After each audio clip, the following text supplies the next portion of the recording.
Love, Love, Love is an American premiere by Mike Bartlett, and it's the story of the baby boomer generation, what it was like when they were the flower children of the 1960s, what it was like when they were young parents trying to figure out how to raise their kids, and then what it was like when they retired.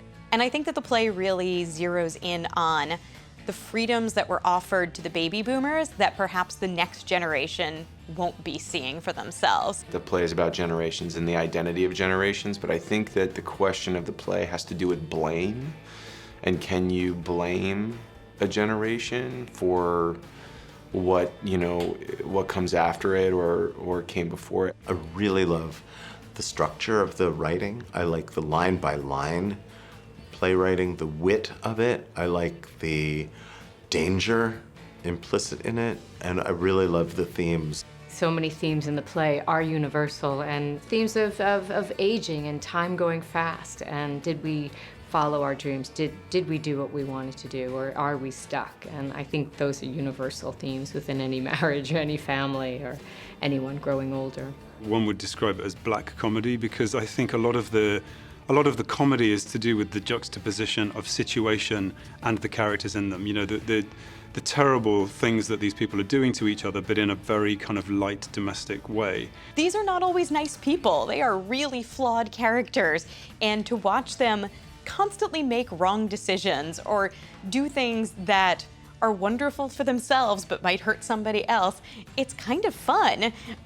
It's wrong, but it's a lot of fun. I've been aware of it, but I'd never actually read the play in detail. I'm a big Mike Bartlett fan, so as soon as I heard that you guys were doing it, I was very excited. I think he is one of our most prolific contemporary political playwrights of the moment. I've loved Mike Bartlett's work. I have seen it, and I've also been lucky enough to read a bunch of his plays. So when I heard that he had a new play going up here at the Roundabout, I was really excited to read it, and then I just loved it immediately, and I felt that weird kind of instinctual pull that you have with certain pieces of art. It's amazing how Mike Bartlett has written something that is it's got this great dialogue about different philosophies, and it's really grounded in a family story. So it's kind of small and really big at the same time. I really like working with Mike Bartlett. He's a really great collaborator, and it's really sweet of him because he knows exactly how the show should be because he's done it before, and he's very good about letting us discover it on our own terms. Michael Mayer is one of the most wonderful directors of new work, of revivals, of plays, of musicals you can possibly imagine. I think that he is a completely original thinker, and that makes me really excited about what is going to happen from this collaboration. He's great fun, and he's fair, and he's kind, and he's generous.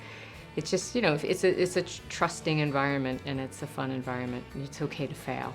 And that's the safest place to be, in a rehearsal room.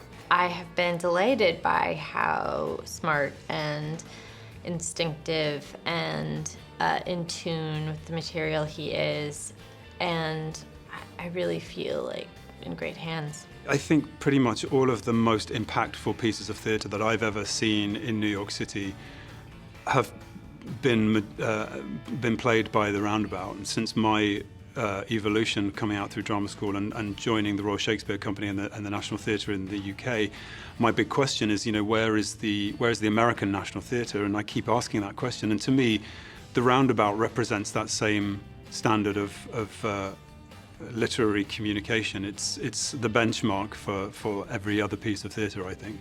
Roundabout, is a New York institution. I've lived in New York for 11 years now, and I've been working in the theater for 10, so, I think I'm only surprised that it's taken me this long to get to work here. It's just been a place where I've gone to see great theater, so to be working here now is an honor. When I was really starting on Broadway, this was my creative home, and it's wonderful to be back. Roundabout, it feels like home. It's great to be home.